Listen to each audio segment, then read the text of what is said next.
Entrepreneur MBA podcast purpose is to help existing business owners grow their companies past the 10 million in revenue per year benchmark. Here is your host, Stephen Halasnik.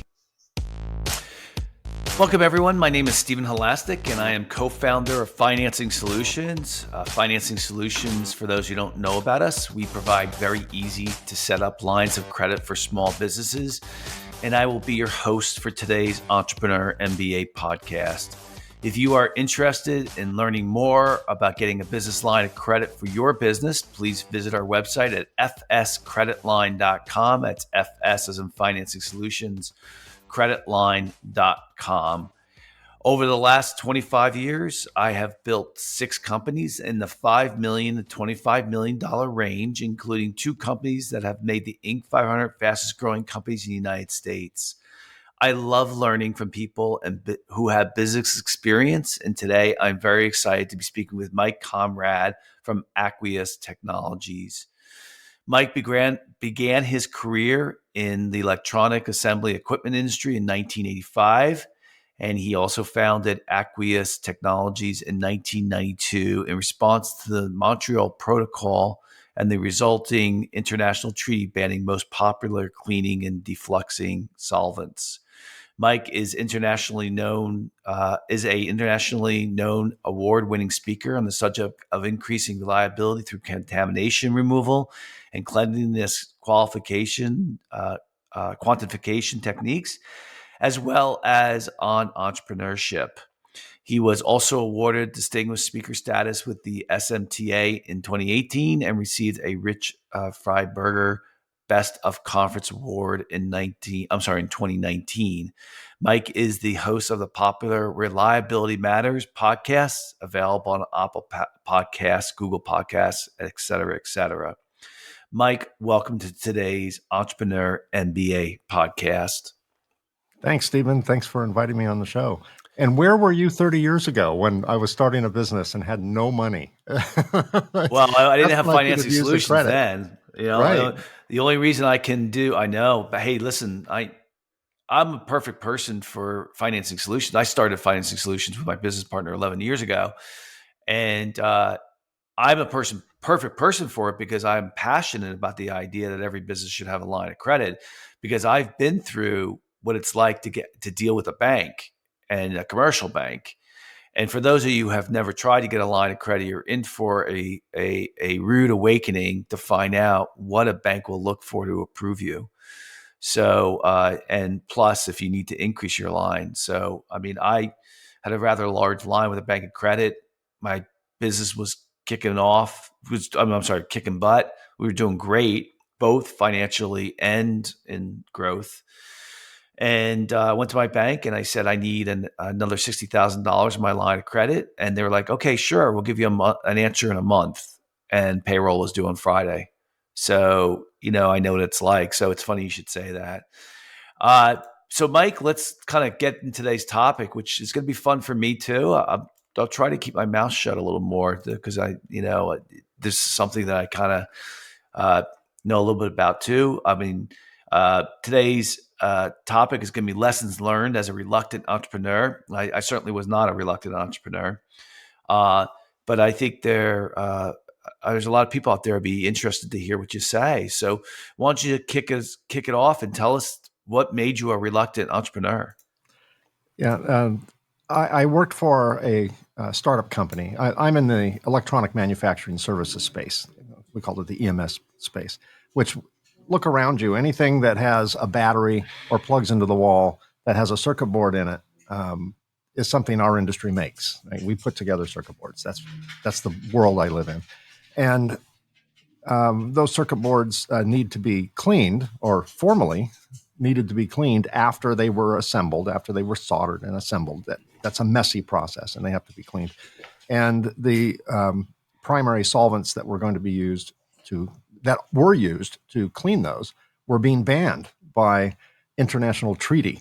And it was a 10-year phase out. And it was as dramatic to our industry as if the U.S. were to say, in 10 years, we're going to ban gasoline, no more gasoline, no more diesel, the world would freak out. And that's our world freaked out.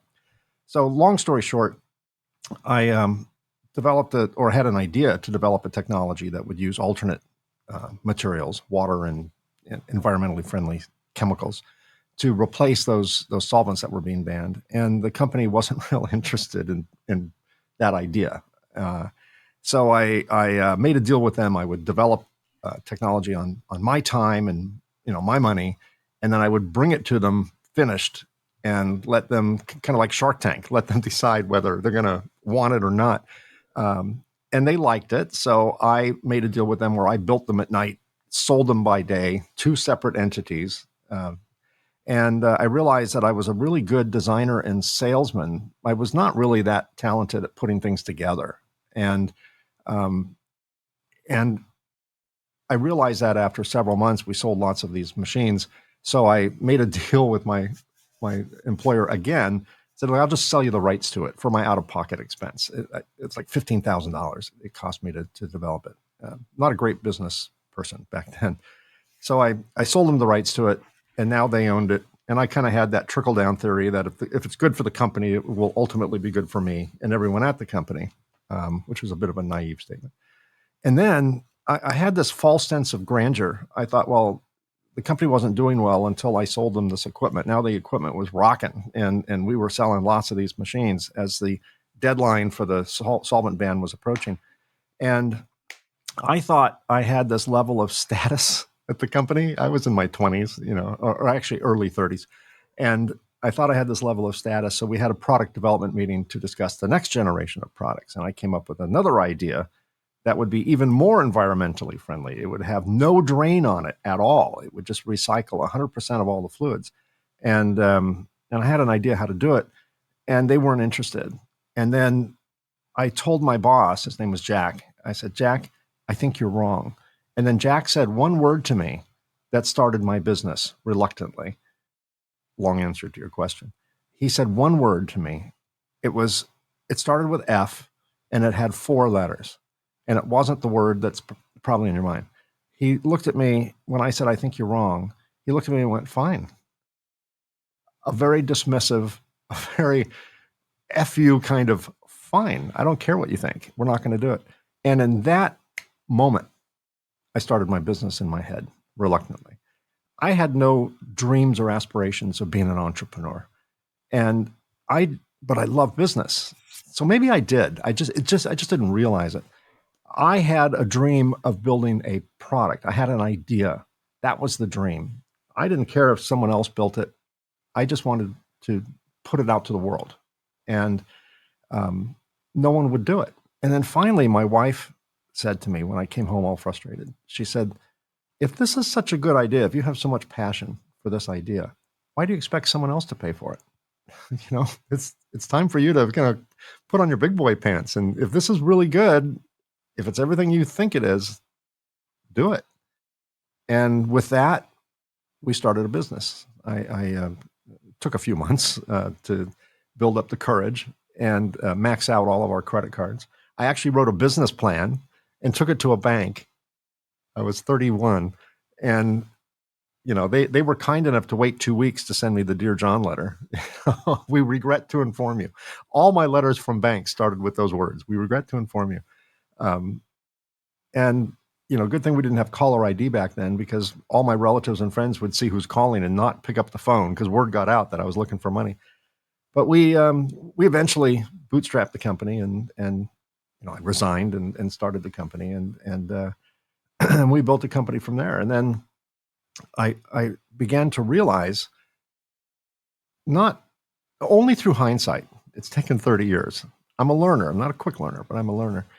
That the skills that were required to start my business are a death sentence on sustaining your business and growing your business. There's a certain set of skills that one needs to start a business. And there's a certain set of skills one needs to grow a business, and another set of skills required to sustain a business. And when I look back, I see that, the U.S. Bureau of Labor Statistics states that 75% of all business startups fail within 10 years. That's just a hard, cold, inconvenient truth. Since only 25% of businesses make it, thank God I didn't know that back then, or maybe I would have been too scared to start. But the skills that I had, that I brought to the table, were passion, ignorance, arrogance, naivety, ego, and thank God I had all those so-called skills, because had I realized that I only had a 25% chance of success or survival, and had I realized how difficult business is and the dark days that were going to be ahead, I would have been scared to do it. So I'm grateful for the for the naivety and the ego and the arrogance and ignorance and all of that. Yeah, there was two things that caught my attention that you were talking about. The first one, I don't want to belabor it, but those who haven't dealt with a bank yet, and you have a business idea, or you have a business but you haven't gone to the bank yet, you should all understand that banks don't invest in your business. They don't care. What they care about is your cash flow, your financials, your credit history of you, maybe depending on the size of credit history of your business, but that's comes much later. So you don't go to a bank with a business plan. They really could care less. Okay, you go there with your financials and your collateral, and then they say they'll give you the money.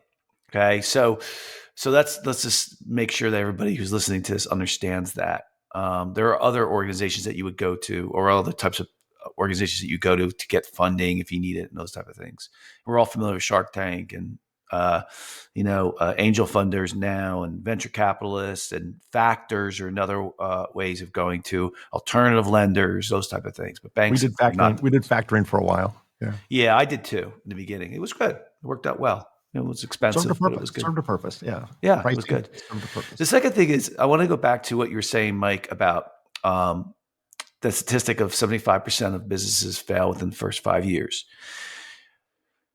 That I'm not disagreeing with that, but I would tell you that if you get into a business to business industry, the statistics are not that high. They're not as high as that, because they're throwing in, a cupcake shop and, retail establishments. When you get into business to business, I don't know what the statistic is, to be honest with you, but you don't see a lot. I don't see a lot of people, and I know hundreds of business owners who are in the B2B space or B2G, business to government, and fail. So, it's a lot less than you think it is. So, you have a comment on that, Mike? Yeah, I totally agree. I mean, that's an average. I'm sure some businesses, probably the restaurant space, is 85% failure. Yeah. And other businesses are probably 50% or 40% failure. But the aggregate comes out to 75% failure success rate. But to me, it's not that. Let's just go with the 75-25, just for the sake of discussion. Whatever it is in any different segment is fair. To me, the reason 75% of businesses fail is not because 75% of businesses fail. It's because 75% of the people behind the business fail to adopt the right skills at the right time. Yeah. That is a common denominator. I'm sure you've seen them in your world, Stephen, that there are serial entrepreneurs that are extremely talented at starting companies. And most of those serial entrepreneurs are in it for the quick turn. They're in it to get the first round funding, second round funding, and boom, they're gone, right? Then they're off to something else. And that, not in every case, but in many cases, that's because they don't either have the desire or perhaps not the skill to grow a company and sustain a company and run it. They know what they're good at, and they know what they're not good at, or what they don't want to do, and what they do want to do. And I think the reason that businesses fail at whatever rate they fail at is because the founder takes on the role as the CEO, the COO, the CTO, all of those things in the early days, and just doesn't have the bandwidth or the skill set to do it. In my case, I used to consider myself the smartest person in the room at my company. And I probably was, not because I'm that smart, only because I couldn't afford people, the smart people. And, in the early days, I was looking for bodies. If you agree, to come to work reasonably on time and do a reasonably good job and not stab me in the neck, during the day, you're hired, right? That's all it really took back then. And now my goal is to be the stupidest person in the room at my company, because I consider myself pretty bright. And if I can be the stupidest person in the room, then there's some pretty bright people in the room, and they will fill in the gaps in my skill set. If I can't learn it, I will acquire it, through good hiring. Well, and I'm the complete opposite of you. I already think of myself as the dumbest guy in the room. So I have an advantage in that, I kind of look at other people's skills or responsibilities to get what I need to get done. Right. And so I'm not the type of entrepreneur who, and I listen, I think I'm the aberration. I know hundreds of entrepreneurs. And I think I'm the aberration that I'm not a control freak. I'm just not. I don't need to get it done. I just want, at the end of the day or at the end of the month or at the end of the year, I want that vision to come into play. So, the one thing I've learned over the years of 30 years, that there's not one type of entrepreneur that makes it. You all bring our skills and our experience to play in the business that you build. And some people are introverts, some people are extroverts, and you say, well, it's very unusual for an introvert to do well at their business. Bill Gates is an introvert. Okay, I remember before I started my first company, when I was 17, I wanted to start my own company. I thought I'd go work for a big company, make mistakes on their time, and then start my own business. That's exactly what happened to me. I worked for Xerox for 8.5 years, and then I started my first company. But while I was working for Xerox, I was still taking some business courses on entrepreneurship. And while I was taking those courses, I thought, I just need to mimic the successful people that are out there and how they built their companies. And then once I started my companies and met a lot of entrepreneurs, I realized there's tons of different types of skill sets of people who are successful. Would you agree with that? Yeah. When I left the company that I worked for 7 years, you had 8 years in your training course. I had a 7-year training course. They sued me, of course, and not to win. They never thought they'd make it to court. They never thought I'd make it to court. They sued me to tie me up, and it was a very, very strategic, very successful move. Not ultimately successful, but successful in the moment, because it sucked up any startup capital I had raised. All went to the lawyers. But we had a trial, and I won, and good outcome. But one of the things they accused me of was stealing intellectual property and stealing their trade secrets, which they defined as their method of doing business. And they are right in a sense, or they were right in a sense. And what I told the judge was, I did learn from them, of course. How can you not? But I learned more what not to do than by what to do. And I remember watching the company, and they would make these profoundly stupid mistakes, just these strategic mistakes. The owner of the company was extremely passionate and very, very angry man, and he would just make impulsive decisions on a whim, and not to drive perfection. Like Steve Jobs could be described that way, but his goal was perfection, as he saw it. This was just, I can never explain it. And I remember thinking, if I ever own a business, I will never do that. Thanks for the lesson. And so I learned a lot of negative lessons. You learned a lot of positive lessons, because it's Xerox. They're not going to make that many stupid mistakes. Mm-hmm. But I learned kind of what not to do. So when I go around the country and I talk about entrepreneurship, which I love to do, I go to Dartmouth every year, Dartmouth College, and others, and I love speaking to graduating engineering students about entrepreneurship. I don't speak on what to do. There's plenty of people in that space, and they're very good at what they do. I speak about all the mistakes I've made and what I've learned from it. And you learn one way or the other. You learn either by learning best practices and not experiencing mistakes, hopefully. I learned quite the opposite. I learned everything in business that doesn't work, or at least doesn't work for me, and in the space we're in.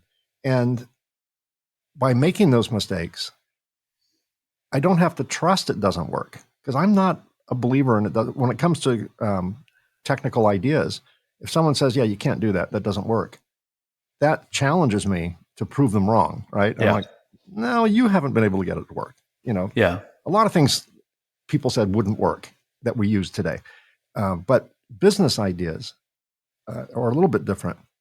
If I witness a failure in something I've tried, I may try it again, but generally I'm like, okay, once bitten, twice shy. I'm not going to put my hand in the fire again. That hurt. Yeah. I'm going to do something else. And that's served me well, is this kind of negative learning. So let's do this. Let's do this. I'm going to ask you to tell us some of the things that you say, mistakes you made, right? Reluctant, right? Don't do. And you do one, I'll do one. Okay. You do one and I'll do one. And they may not be related, but we'll see who wins. Sounds good. All right. So go ahead. Tell us one of the mistakes that or tell us something that you think that everyone else should know not to do. I think business growth is important in some elements. It's a seduction in other elements. I used to think that the solution to every problem was to just grow, get more business. The problem is, if you don't fix your problem, growth amplifies the problem. Everything grows. The tide raises all boats. Everything grows. And if you're a small company getting started, cash flow is everything. The 3 rules of business: cash flow, cash flow, cash flow, just like in real estate: location, location, location. Cash flow is number 1. Even in the early days, even before profit, it's nice to have a profit at the end of the year, but if you can't make it to the end of the year because you can't cover payroll or rent or whatever, profit is less important than cash flow in that narrow description. So if you really want to suck up whatever little cash flow you have, try growing, because growing costs money. It's an investment with a payback hopefully later. So I used to belong to CEO peer groups, and we'd all get together. All these CEOs would get together and exaggerate our earnings and try and impress each other, with how well we're doing. And I remember all of them would say, "What's your growth plan? What's your growth plan? How much have you grown this year? 8% is not enough. You need to grow at 20, whatever." And I realized, to answer your question, growth is a seduction that many businesses can't afford. And I realized at some point, when we grew from here to here, we were more profitable down here. Yeah. To grow to the next level, everyone talks about the next level. The next level might have less profit and more headaches than the level before. And that's where ego has to be shed, because ego drives the desire to be bigger and bigger and bigger. And when I finally realized how to get rid of my ego, or at least put it in a dungeon and lock it up, I'm sure it's still there, that's when I learned about what size business makes me the happiest, makes me the most money, makes the company the safest, protects our employees' jobs, our team members' jobs. And we actually got rid of we fired some customers, we fired some products, we thinned the company down to find its sweet spot. And that's where we live. Our desire is not to be the biggest. Our desire is to be the best, and to have the highest level of net income, and to be able to, quite frankly, do things that can change the world, make the world a better place. As Pollyannish as that sounds, And that and growth compete with each other. So yeah. So let me add to what you're saying. This isn't my mistake. Well, it was. I agree with you. The seduction of growth and of the top line of sales, right? Revenue. It can be very seductive early on as in your entrepreneurship career. I agree with you. I also made the mistake in thinking too. Uh, I was I wanted more employees. Like I thought, oh, if I have more employees, I have a more successful company. So it just shows you how screwed up I was. Okay, now I want the complete opposite. So, but um, but I think there needs to be a purpose on what you're doing. If there are some times when you want to drive sales and revenue, there are times when you want net profit to be big. There are times, and so you have to understand why you're doing what you're doing. And you got to maybe check with somebody else. And I think a good person of that is your accountant. And to say, hey, listen, I think I need to grow sales, and this is the reason why. Or, but I think even if you ask yourself is, I need to improve my cash flow. I need to improve my net profit. I need to improve. There's another one, and which I'm going to talk about. It's called net worth, right? And I think the objective, my opinion about running a business, is to improve the net worth of you. That's just now. There's different types of businesses, but for me, if you improve the net worth of yourself, all right, then you have a lot more options and flexibility. And what I've learned through the years of every 10 years, there's a recession, and it really affects your business. And if you have a net worth, you can weather those storms. So, but that's a lesson, but it's not my thing that I would say. I would say, and I'll keep it simple, that I think you're always testing your product and your service to make sure it can make money without putting your house, putting everything on the line. And the trick is to see if the marketplace is going to pay for your product or pay for your service, and if you have a real business there. And you have to find a way to get your product or service out there, spending as little money as you can and testing it. So there's a lot of times that I did that, which I said, all right, let me see if someone's willing to pay for this out here, and for a younger company, that whole idea of something called pivoting, whereas you put something out there, you learn something, and then you make a slight little change. That is something that I learned that really helpful, became very helpful in my sixth company versus my first company. That was something that mistakes I had made. Go ahead. You're up next, Mike. The other change we made was to our marketing strategy. I'm a salesman at heart. Every job I've had before I started this business had something to do with sales. And I'm a pretty good salesman, which poses problems, when you start a company, because everything is sales, drive, sales.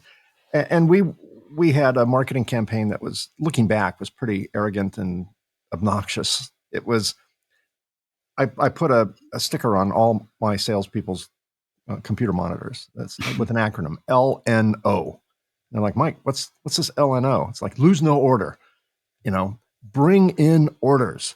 And they brought in orders. They did what I asked them to do. The problem was they weren't profitable orders because they started making deals. And, one thing I didn't realize back then was if we take 10% off the top line of the machine, that's 99% of our profit is gone. At the end of the day, startup, particularly manufacturing companies, if you make a 10%, net taxable income, that's not bad, right? And And you give 10% off the top, there's all your profit gone. Give 12% off the top, you might as well pay somebody to not take a machine. So that was hard to learn. And then I realized that the way we were advertising, we were attracting customers that led with price, that led with discounts, that were needy. And all of our marketing was just loud and obnoxious and offensive to our competitors because we would knock them. We were gloves on advertising and marketing. So one day I just had this epiphany that I'm tired of all the noise. Let's bring our whole strategy up 3 octaves.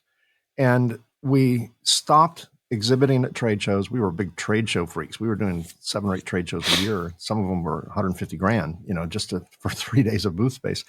And we would advertise in all the print magazines. Print magazines are gone now. They're all digital, but we were just big advertisers. We stopped cold turkey, just stopped. But we replaced all that energy with education. Now we educate. We sell through education because educated customers make educated choices, and educated customers don't lead with price and all the drama. They have a legitimate problem. We have a legitimate solution. We connect the dots as in a partnership, and we partner with our customers. And that overnight changed the type of customer we attracted because they saw that coming to our website or coming to our workshops that we produced or coming to a symposium to hear us speak or signing up for a webinar. We've been doing webinars for 15 years, before they were even called webinars. And they realized it was a safe space because we weren't going to sell them stuff. We were going to talk about technical issues and technical solutions to those issues. And to this day, we produce a lot. I go around the world and I speak on contamination removal. Not the coolest subject. None of my videos go viral. I'm not a TikTok sensation because it's very limited. But we talk about reliability, improve reliability through contamination removal of circuit assemblies. And I speak around the world. We do workshops and webinars and all these symposium and conferences. We don't even show a picture of our product in any of our material because we need it to be a safe place. And if you can get a reputation for being technically sound in your field and competent in your field, then people will seek you out. People will find you.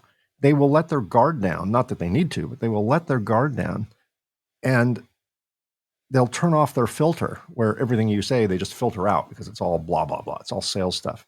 And that just created this whole new level of marketing for us. I can't say a business can start off that way. At some point, they need to kind of do the traditional advertising and spend their time at trade shows and, go through that process. But at some point, it might make more sense to switch over to a higher octave, to just not bash your competitors, not sell through their loss, but create a situation where everybody wins. I bought my competitor. We were at a conference a few weeks ago in Minneapolis, and my competitor came up and I said, "Come here, let me buy you a drink."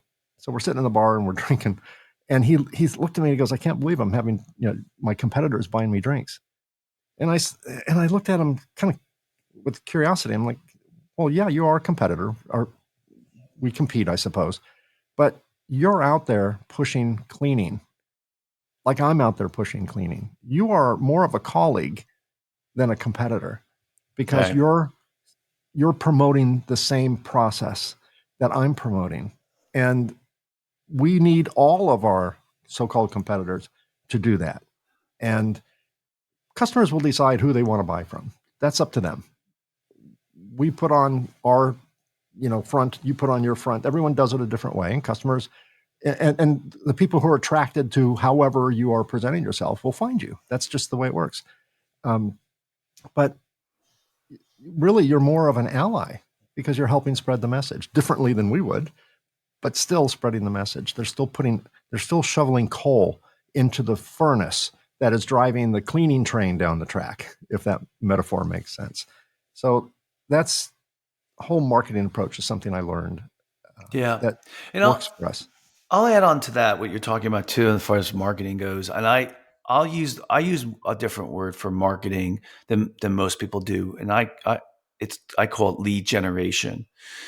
If you can't generate leads, if you can't find a way to get prospects to come to you, rather it be through an education strategy, rather it be through search engine optimization or search engine marketing or direct mail, even that still exists. Trade publications is a little bit less than it used to be, but if you can't find a way to get client prospects to come to you that convert to be profitable clients, and I'll even add to that, if you can't measure that, you will not be a successful business. I spend 90% of my time on making sure that our marketing program / lead generation program is effective, efficient, produces good results.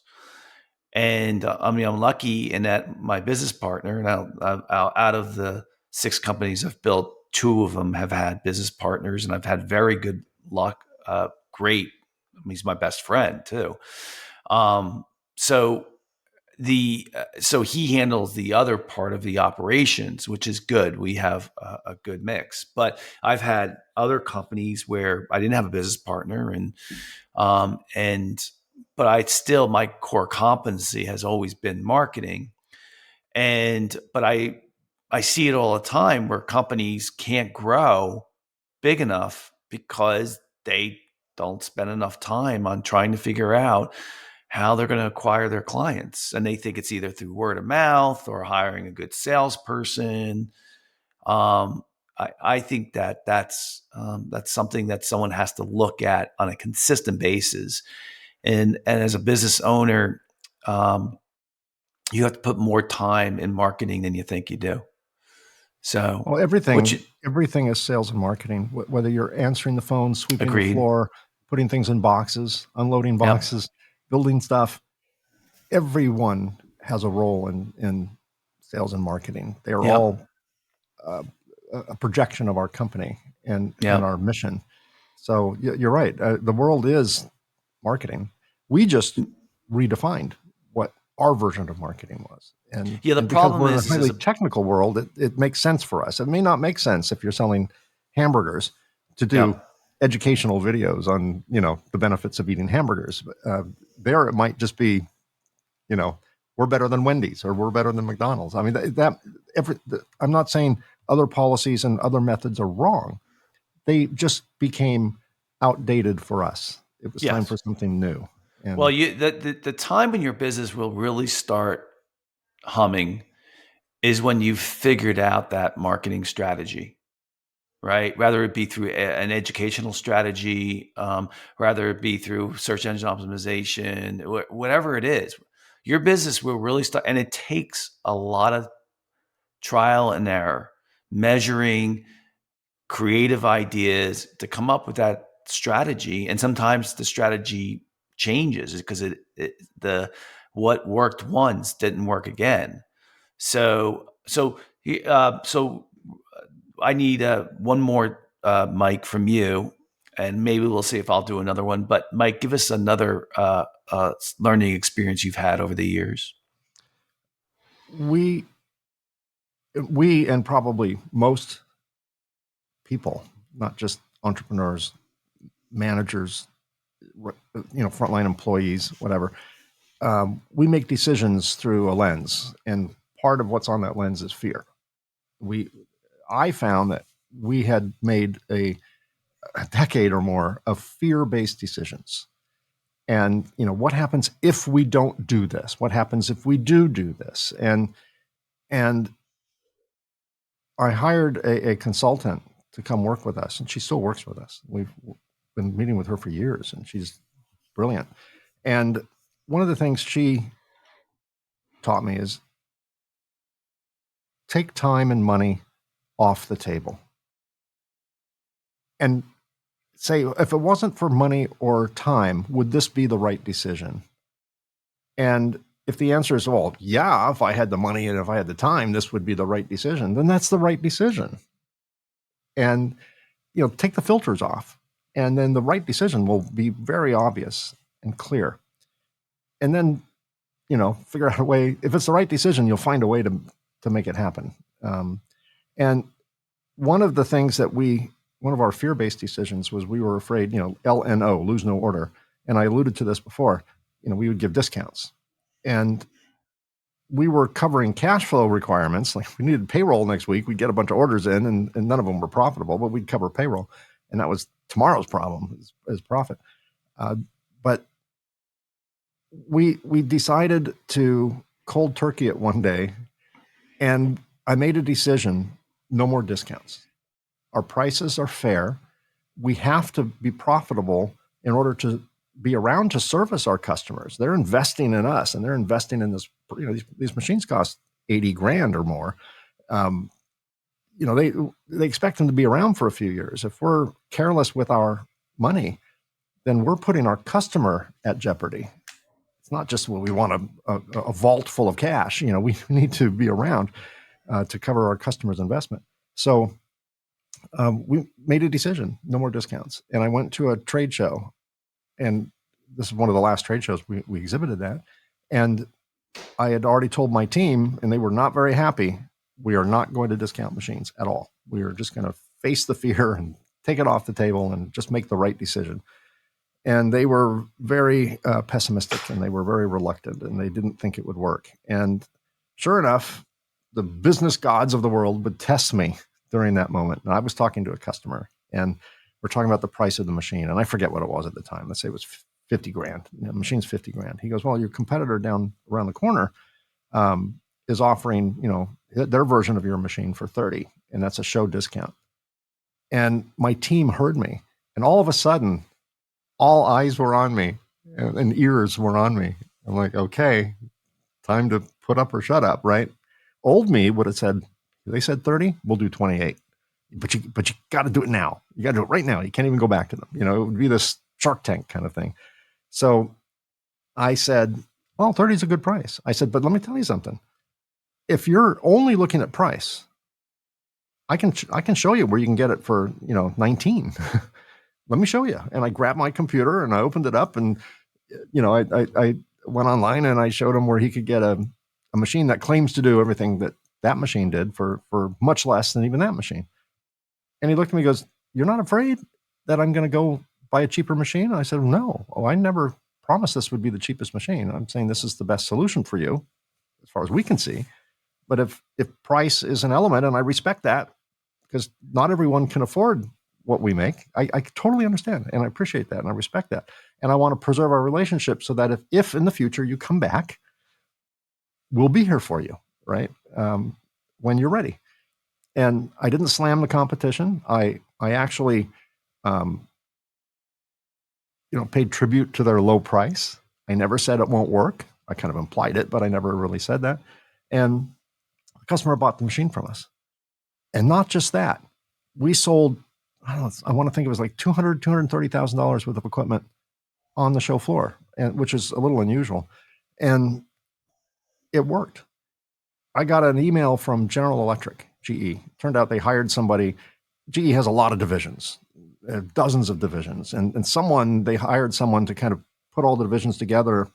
And they looked at our company and many others, and they go, you guys sell a lot to all of our divisions. So we're going to kind of throw them all in one pile and say, okay, you've sold X number of machines to a GE company. We looked it up on our chart, and that requires a 30% discount. They created their own volume discount scale. And they sent an email saying, you got to reply, that you approve the 30% discount. And I just deleted it. I didn't reply. I just hit delete. I got another email, second request, delete. I got another email, third request, delete. I got a letter in the mail, threw it away. And I should have said, they said if we don't agree to it, they will not be purchasing any more equipment. None of their divisions will purchase equipment from us. Throw it away.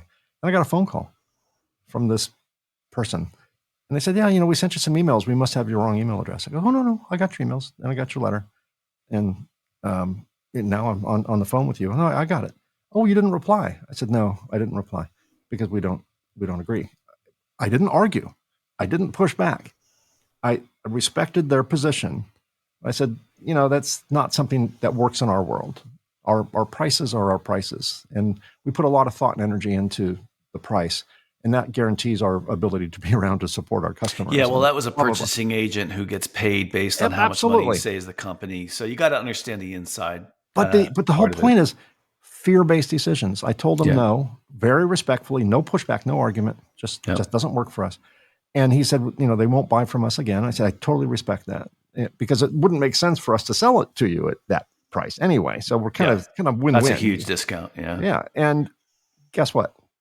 They kept working. Yeah. Kept working full price every time. Never lost a penny.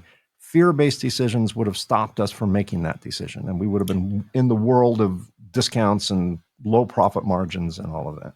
Yeah, and I'll add to that, and we'll wrap it up. But mine is something similar in that area, and that is margins will determine if your business is very, very valuable.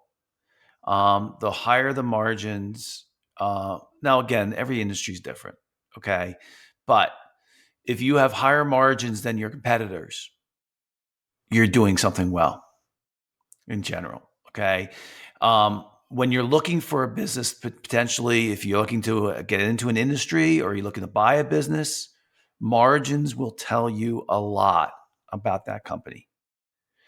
And what I found is the lower margins, you have less room you can't make as many mistakes.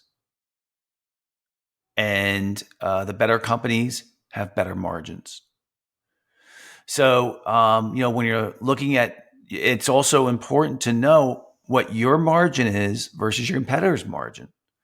And I had similar situations like you, Mike, where I became best friends with my competitors. We would call each other up, and this is the other thing is when you're talking about small businesses, okay, small businesses listen, under $15 million a year. That's really a small business. Other than $20 million could be, small business. Okay. But when you're talking about $5 million a year business, $10 million a year business, your margins, you should know what your margins are versus the industry in general. Are you above everybody? Are you below everybody? What's normal? What's not normal? That tells you a lot about your cost structure, your selling method, your product quality. It tells you a lot. So information is really valuable in business. And that's just one area, knowing your margins, knowing everybody else's margins as well. So, it was a really good conversation. I think Mike and I could probably go on for hours and hours and hours about what we've learned, right? Mistakes we've made, maybe a lot less time of things that we did well, right? Because a lot of it's trial and error, and you figure it out as you go along. Would you agree with that, Mike? One show will be a mini series, and one will be a 30-minute special. Right? There you go. Guess which one? Guess which one? There you go. Yeah. So, you just got to get experience. That's the end of the day. I'd like to thank so very much Mike Conrad from Aqueous Technologies for coming on to today's podcast. And if you like today's podcast, please feel free to share it with a friend and also subscribe on your favorite podcasting app so you can get other great notifications about really great guests like Mike Conrad. And if you liked today's podcast or the other ones that we've done in the past, please give us a review. And of course, if you're looking for a line of credit for your business, you can call us at 862-207-4118 or visit our website at fscreditline.com. Mike, if anyone wants to get in touch with you, how would they go about doing that? Oh, the easiest way is mike@mikeconrad.com. That's Conrad with a K. So mike@mikeconrad.com. Yeah, it's Konrad. That's right. And great. So today's takeaway is, you're all going to make mistakes. All right. Hopefully it's not devastating. I don't know if Mike and I would say that we made devastating mistake. We wouldn't be here today if we did. You got to take chances, but you got to take calculated risks. Know what you're taking and then go for it. So that's kind of some of the things that we learned is really know a little bit more about what you're doing, take calculated risks. So everybody have a fantastic day. It was a great episode today. I learned a lot, and hopefully you did as well. Thanks, Stephen.